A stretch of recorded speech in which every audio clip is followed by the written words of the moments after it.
บสำอางនឹងឡើងមកបកស្រាយបទចម្រៀងមួយបទក្រុមចំណងជើងថាស្នេហ៍ដូចភ្លើងចំបើងលំនាំបទលលកស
សូមថ្លែងអំណរគុណចំពោះអ្នកនាងឌៀបសំអាងដែលបានផ្ដល់ជាចំណងដៃអនុស្សាវរីយ៍សម្រាប់អស់លោកស្រីអ្នកនាងកញ្ញានិងប្រិយមិត្តទូទស្សនិកជនបាទនៅពេលនេះដែរខ្ញុំបាទសូមថ្លែងអំណរគុណចំពោះលោកតាំងសេងហួតដែលជាម្ចាស់ហាងស៊ុំវិទ្យាសាស្ត្រសញ្ញកាសដែលបានផ្ដល់ជាកាដូអនុស្សាវរីយ៍នៃស៊ុំរូបថតនេះសម្រាប់អ្នកនាងឌៀបសំអាងបាទខ្ញុំបាទសូមថ្លែងអំណរគុណនិងសូមជូនពរដល់លោកតាំងសេងហួតសូមឲ្យការមុខរបរនៃការ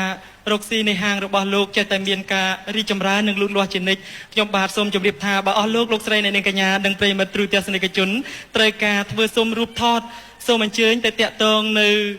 ហាងវិទ្យាសាស្ត្រសញ្ញកាសបាទដោយអស់លោកស្រីអ្នកនាងកញ្ញាឃើញស្រាប់ហើយថាស៊ុំនេះមានគុណភាពល្អណាស់គឺអាចប្រើបានក្នុងរយៈពេលពី70ទៅ80ឆ្នាំដោយមិនខូចហើយធ្លាក់មិនបែកលាងទឹកក៏អាចលាងបានដែរបាទហើយហាងស៊ុំវិទ្យាសាស្ត្រសញ្ញកាសនេះដែលមានអាសយដ្ឋានផ្ទះលេខ187ផ្លូវសាលដឺហ្គោលជាប់ខាងលិចអតីតរោងភាពយន្តសព្រហ្មមាសដែលមានទូរស័ព្ទលេខ42 77 44និងទូរស័ព្ទលេខ018 812 858ឬក៏អាចតាក់ទងនៅតាមហាងថតរូបទូទាំងរាជធានីភ្នំពេញដូច្នេះបើអស់លោកស្រីអ្នកនាងកញ្ញាត្រូវការធ្វើសូមរូបថតសម្រាប់ជាកាដូអនុស្សាវរីយ៍ឬមួយក៏ត្រូវការធ្វើសូមរូបថតសម្រាប់ថ្ងៃអាពាហ៍ពិពាហ៍របស់លោកស្រីអ្នកនាងកញ្ញានោះសូមអញ្ជើញទៅតាក់ទងនៅសូមវិទ្យាសាស្ត្រសញ្ញាការប្រកាសជាមិនខុសបំណងឡើយបាទខ្ញុំបាទសូមថ្លែងអំណរគុណ